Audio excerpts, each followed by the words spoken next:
Hello friends, आइए आज हम मौसम और जलवायु में वायु दबाव पेटियों के बारे में पढ़ें।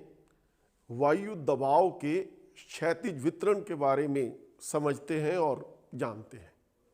पिछले लेक्चर में हमने डिस्कस किया था कि इस पृथ्वी के चारों तरफ पाए जाने वाला वायुमंडल ये इस भू सतह पर दबाव डालता है, जिसे हम वायु दबाव कहते हैं, जिसे नापने के लिए हमने मिलीबार या पारे की ऊंचाई का प्रयोग किया था। 14 बैरोमीटर एनीरॉयड बैरोमीटर से हमने नापने की चर्चा की थी।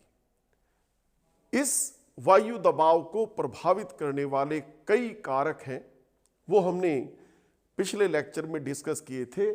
आइए आज हम इसी कारकों के प्रभाव से इस पृथ्वी के ऊपर पैदा हुई अलग अलग वायु दबाव पेटियों के बारे में बात करते हैं।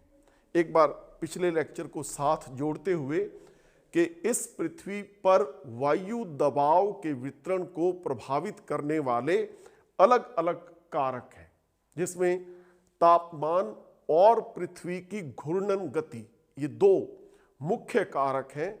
लेकिन इसके साथ साथ आर्द्रता, समुद्र तल से ऊंचाई, पृथ्वी की गुरुत्वाकर्षण शक्ति, ये अलग अलग फैक्टर्स हमने पिछले लेक्चर में डिस्कस किए थे।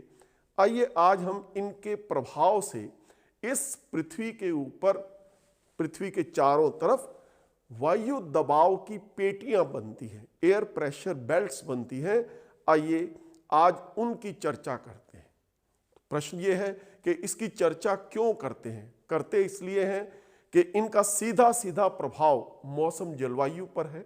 इनका सीधा प्रभाव इस पृथ्वी पर चलने वाली पवनों के ऊपर है।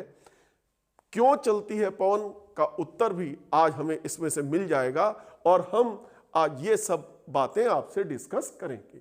आइए, एक प्रश्न जो मेरे मित्रों ने मेरे से पूछा है कि इस पृथ्वी के ऊपर एल्टीट्यूड या समुद्र तल से ऊंचाई के साथ साथ वायु दबाव का घटना, मैं इस डायग्राम से आपको विस्तार से समझा सकता हूं कि हमारे पास 3 स्टेशन हैं, ए, बी और सी।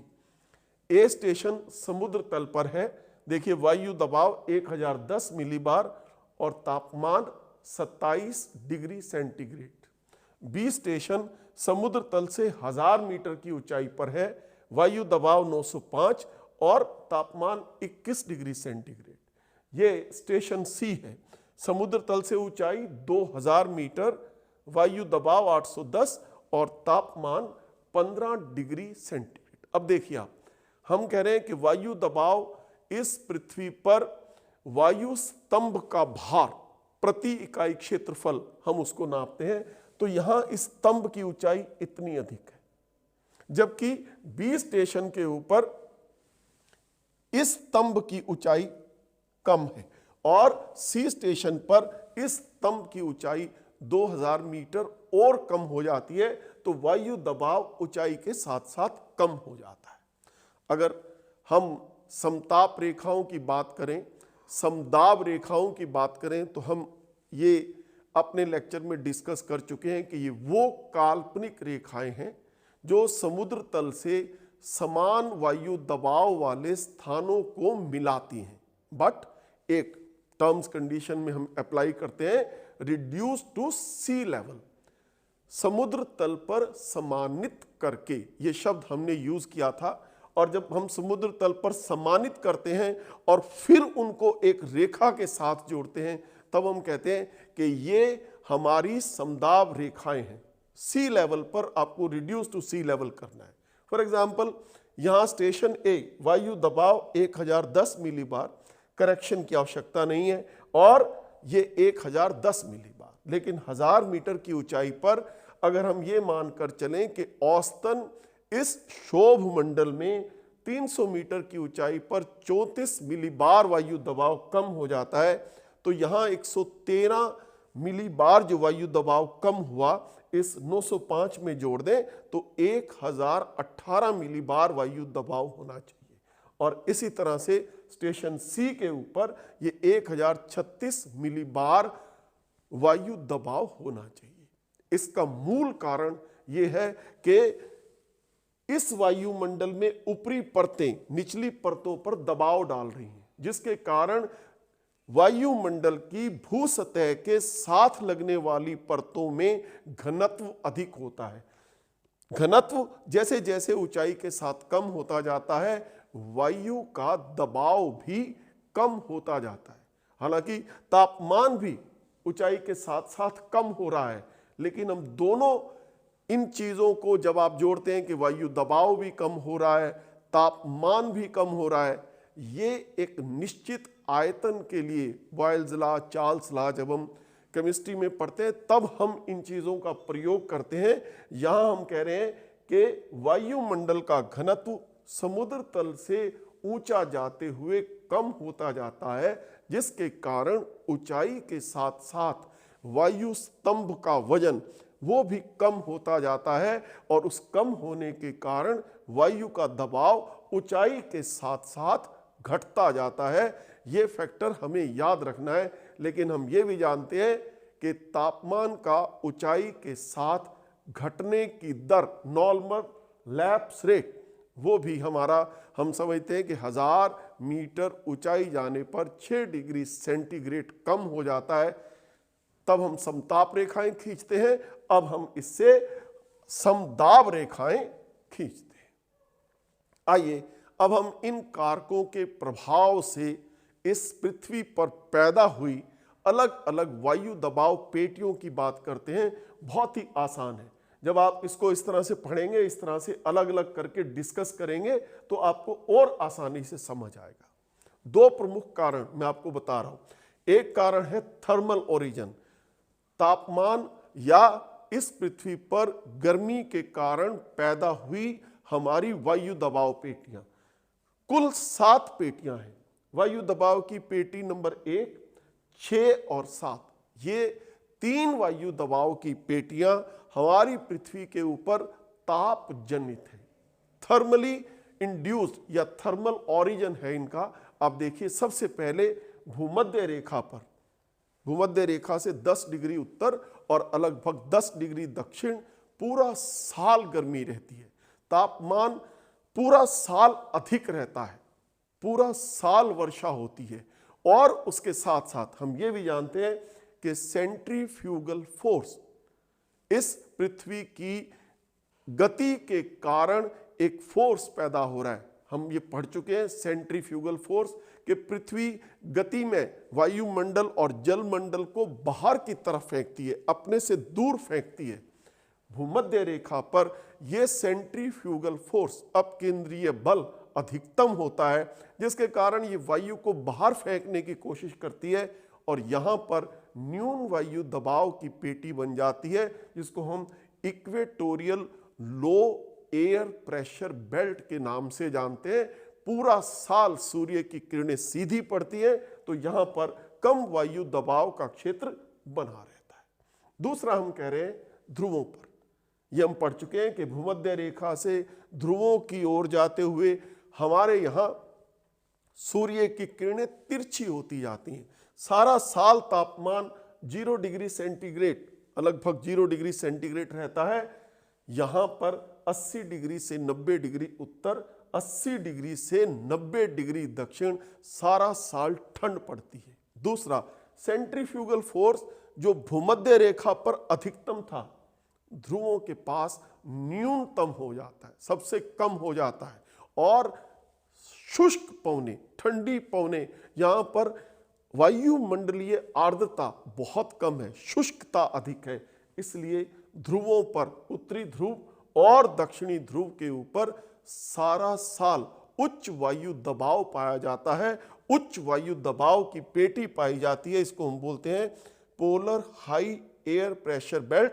ये हमारे ध्रुवों के आसपास पाई जाती है। अब हमारे पास गतिक जनित, डायनामिक ओरिजिन, पृथ्वी की घूर्णन गति के कारण पैदा हुई 4 अलग अलग पेटियां हैं, 2 उत्तरी गोलार्ध में और 2 दक्षिणी गोलार्ध में। सबसे पहले मैं ये सब ट्रॉपिकल हाई उपोष्ण कटिबंधीय उच्च वायु दबाव की पेटी के बारे में आपसे डिस्कस कर रहा हूं कि भूमध्य रेखा के दोनों कर्क रेखा और मकर रेखा के पास अगर हम तापमान के नियम को मानते तो भूमध्य रेखा से ध्रुवों की ओर जाते हुए तापमान कम हो रहा है तो वायु दबाव भी घटना चाहिए, लेकिन नहीं। पृथ्वी की घूर्णन गति के कारण, रोटेशन ऑफ अर्थ के कारण क्या हो रहा है, जो संवहनीय धाराएं जो पौने भूमध्य रेखा से ऊपर उठ रही हैं वे ठंडी होकर हमारे क्षोभ सीमा, क्षोभ मंडल में ठंडी होकर जब नीचे उतरती हैं, दोनों तरफ हमारे इस उत्तरी गोलार्ध में उपोष्ण कटिबंधीय उच्च वायु दबाव की पेटी बन जाती है और दक्षिण गोलार्ध में भी उपोष्ण कटिबंधीय उच्च वायु दबाव की पेटी बन जाती है। ये पवनों के नीचे उतरने के कारण है। देखिए, समझिए, संवहनीय धाराएं ऊपर की तरफ उठती है और यहां हमारी संवहनीय धाराएं ठंडी होकर नीचे पृथ्वी पर उतर रही हैं, इसलिए हम इसको कह रहे हैं दिस इज सब ट्रॉपिकल हाई प्रेशर बेल्ट। ये इस 30 से 35 डिग्री उत्तर और 30 से 35 डिग्री दक्षिण में पाई जाती हैं और इनको बोलते हैं हॉर्स लैटिट्यूड। या हम इसके लिए एक शब्द और यहां पर इस्तेमाल करते हैं और इस्तेमाल करते हैं एक शब्द, क्या शब्द है ये हमारे पास, कि बेल्ट्स ऑफ काम, हम ये शब्द यहां पर यूज कर रहे हैं। ये देखिए इसकी क्या विशेषता है, इसको अश्व अक्षांश क्यों कहते हैं। आज से 350-400 वर्ष पहले जब मध्य यूरोप से घोड़ों के जहाज भरकर दूसरे देशों को भेजे जाते थे, कृषि के लिए, खेती के लिए उनका उपयोग किया जाता था, इस अक्षांशों के बीच जब वो पालदार हमारे जहाज जिसमें बड़े बड़े पर्दे लगे होते थे, वो जहाज इस शांत अक्षांशों के अंदर आकर रुक जाते थे, क्योंकि इन अक्षांशों में क्षैतिज जो पवन है वो लगभग ना के बराबर है, बहुत कम जो है वो क्षैतिज पवन यहाँ पर चलती है। तो वो इंतजार करते कि कब पवन चलेगी और कब हमारे ये पालदार जहाज चलेंगे। लेकिन जब उनके घोड़ों के लिए भोजन और इतना अधिक वजन होता था कि उनके पालदार यान चल नहीं पाते थे, तो उन घोड़ों को समुद्र में उतार देते थे। इसलिए इनको हम अश्व अक्षांश कहते हैं। हम इनको बोल रहे हैं दीज आर बेल्ट्स ऑफ काम, इनका नाम रखा हुआ है और इनको हॉर्स लैटिट्यूड भी कहा जाता है। ऐसा ये हमारे 30 से 35 डिग्री अक्षांश के अंदर हम इसको पाते हैं। इसके बाद 60 से 70 डिग्री अक्षांशों के बीच ये लो एयर प्रेशर बेल्ट पाई जाती है, सब पोलर लो एयर प्रेशर बेल्ट। सब पोलर लो एयर प्रेशर बेल्ट उपध्रुवीय निम्न वायु दबाव की पेटी हम इसको कहते हैं। ये देखिए, इस पेटी के दोनों तरफ उच्च वायु दबाव, उच्च वायु दबाव, और यहां पर वायु का जो भार है वो सबसे कम रह जाता है।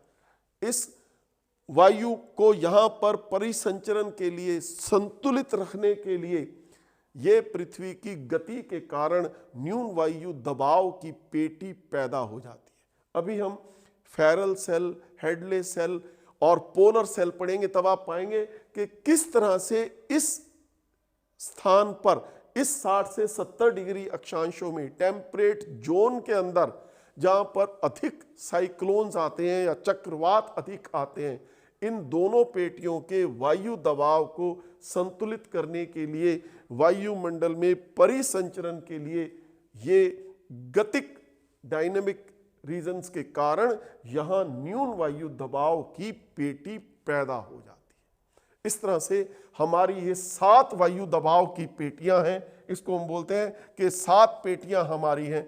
अगर आप पूरी पृथ्वी पर देखेंगे तो आपको ऐसे ये 7 पेटियां दिखाई देंगी और ये हमारी 7 पेटियां हमें बताएंगी कि इस पृथ्वी के ऊपर पवनें कैसे चलती हैं। अभी हमें इस बात का उत्तर मिल जाएगा कि क्यों चलती है पवन। आज इस वायु दबाव की पेटियों को जब आप देखेंगे तो आप पाएंगे कि क्यों चलती है पवन का उत्तर है कि पवनें हमेशा हाई प्रेशर से लो प्रेशर की ओर चलती हैं। जैसे पानी ऊपर हाइट से नीचे की तरफ बहता है, पवनें भी हाई प्रेशर से लो प्रेशर की तरफ चलती हैं। तो इस समस्त पृथ्वी के ऊपर भूमंडलीय पवनें चलती हैं, जिसका कारण ये प्रेशर बेल्ट्स कही जाती हैं। हम आगे इसको इस डायग्राम को भी प्रयोग में लाएंगे। अब ये जो वायु दबाव की पेटियां हैं, ये इस पृथ्वी पर स्थिर नहीं है, ये हमेशा एक जैसी इन्हीं अक्षांशों में नहीं रहती हैं, ये धीरे धीरे बदलती रहती हैं, इनमें बदलाव आता रहता है। हम इसको बोलते हैं shifting of air pressure belt, क्योंकि हमारी पृथ्वी के ऊपर सूर्य कर्क रेखा पर और मकर रेखा पर उत्तरायण और दक्षिणायन, हमारे जून के महीने में सूर्य कर्क रेखा पर सीधा चमकता है और 22 दिसंबर को सूर्य मकर रेखा पर सीधा चमकता है। यानी एक तरह से पृथ्वी के अपने अक्ष पर झुके होने के कारण इस पृथ्वी के ऊपर हमारी वायु दबाव की पेटियां भी स्थानांतरित होती रहती हैं उत्तरी गोलार्ध से दक्षिण गोलार्ध। इस डायग्राम से हम अच्छी तरह से इसको समझ सकते हैं। सबसे पहले मैंने इसको ये प्रदर्शित किया है 21 मार्च और 23 सितंबर को, जब हमारे यहाँ पर स्प्रिंग और ऑटम इक्विनॉक्स होता है, जब हमारे यहाँ पर दिन और रात 12-12 घंटे के बराबर होते हैं, सूर्य भूमध्य रेखा पर सीधा चमकता है, पृथ्वी सीधी 90 डिग्री के कोण पर होती है, तो 12 घंटे का दिन और 12 घंटे की रात। धीरे धीरे अब ये सूर्य भूमध्य रेखा से कर्क रेखा पर पहुंच गया 21 जून को। हम इसको बोलते हैं ग्रीष्म संक्रांति शब्द यूज करते हैं, समर सोलिस्टिस शब्द यूज करते हैं। सूर्य उत्तरायण हो गया, कर्क रेखा पर सीधा चमकता है, तो हमारी सारी की सारी प्रेशर बेल्ट्स ये देखिए 5-5 डिग्री 7-7 डिग्री औसतन जो है वो उत्तरी गोलार्ध की तरफ स्थानांतरित हो जाती है। धीरे धीरे फिर सितंबर की तिथि आती है 23 सितंबर, दिन और रात बराबर हो जाते हैं और दिसंबर में उत्तरी गोलार्ध में सर्दी और दक्षिण गोलार्ध में गर्मी हो जाती है। मकर रेखा पर सूर्य सीधा चमकता है, ये सारी प्रेशर बेल्ट्स दक्षिण की ओर स्थानांतरित हो जाती है। इसी के साथ साथ सारी पवन पेटियां और वायु दबाव पेटियां भी स्थानांतरित होती रहती हैं और इस पृथ्वी के मौसम जलवायु का प्रभाव हमें समझने में आसानी हो जाती है। आइए इस पृथ्वी के ऊपर वायु दबाव के क्षैतिज वितरण की जब हम बात कर रहे हैं तो हम समदाब रेखाओं से इस वायु दबाव के वितरण को समझ सकते हैं। जनवरी और जुलाई हमारे 2 महीने, जनवरी सबसे ठंडा और जुलाई सबसे गर्म महीना है। आइए जनवरी महीने की समदाब रेखाओं को समझते हैं। यह हमारी जो डैश डैश लाइन है ये भूमध्य रेखा दिखा रहे हैं। जनवरी में उत्तरी गोलार्ध में सर्दी, देखिए इस यूरेशिया वाले भाग में, एशिया साइबेरिया वाले भाग के अंदर आप देख रहे हैं कि हाई प्रेशर इस महाद्वीपीय भाग पर नजर आ रहा है और इधर हमारा जो ये अटलांटिक महासागर है, यहाँ पर ये समदाब रेखाएं मुड़ गई हैं। इधर उत्तरी अमेरिका में भी आपको यहाँ पर ये हाई प्रेशर नजर आ रहा है, ये हाई प्रेशर नजर आ रहा है। और जैसे जैसे आप ध्रुवों की ओर जा रहे हैं वायु दबाव में अंतर आपको नजर आ रहा है। दक्षिण गोलार्ध में जहां गर्मी पड़ रही है, देखिए ऑस्ट्रेलिया ये लो एयर प्रेशर, दक्षिण अफ्रीका लो एयर प्रेशर और दक्षिण अमेरिका पर भी लो एयर प्रेशर की समदाब रेखाएं दिख रही हैं। जबकि जैसे ही आप इस प्रशांत महासागर, हिंद महासागर, अटलांटिक महासागर और प्रशांत महासागर में आ रहे हैं तो आपको हाई एयर प्रेशर मिल रहा है और ध्रुवों की ओर जाते हुए ये एयर प्रेशर देखिए सीधी लाइनों के रूप में नजर आ रहा है। यहां हम समझ सकते हैं कि वायु दबाव का वितरण इस समस्त पृथ्वी के ऊपर, अगर हम इस डायग्राम से इसको देखेंगे तो आपको और अच्छी तरह से समझ आएगा। देखिए ये अधिक नीली रंग की शेड आपको उच्च वायु दबाव दिखा रही है। ये पीले और लाल रंग की जो शेड है ये लो एयर प्रेशर या अधिक तापमान को प्रदर्शित कर रही है। जनवरी के महीने में देखिए आप, ये इस पूरे भाग के अंदर आपको जो है वो उच्च वायु दबाव नजर आ रहा है, उसके बाद लो एयर प्रेशर और फिर ध्रुवीय क्षेत्र में हाई प्रेशर। दक्षिण गोलार्ध में आप आएंगे, ऑस्ट्रेलिया अफ्रीका भाग है, ये देखिए ये आपको लो प्रेशर जो आपको समदाब रेखाओं से नजर आ रहा था यहाँ पर भी नजर आ रहा है, लेकिन महासागरों के ऊपर ये हाई एयर प्रेशर है, फिर लो एयर प्रेशर है और फिर हाई एयर प्रेशर है। ये जनवरी के महीने का वायु दबाव का वितरण जो हम पेटियों के रूप में डायग्राम बनाकर समझ रहे थे, यहाँ मानचित्र के ऊपर हम इसको आसानी से समझ सकते हैं। ये बड़ी क्लियर सी, हम जुलाई के वायु दबाव वितरण को इस कलर्ड मैप से आसानी से समझ सकते हैं।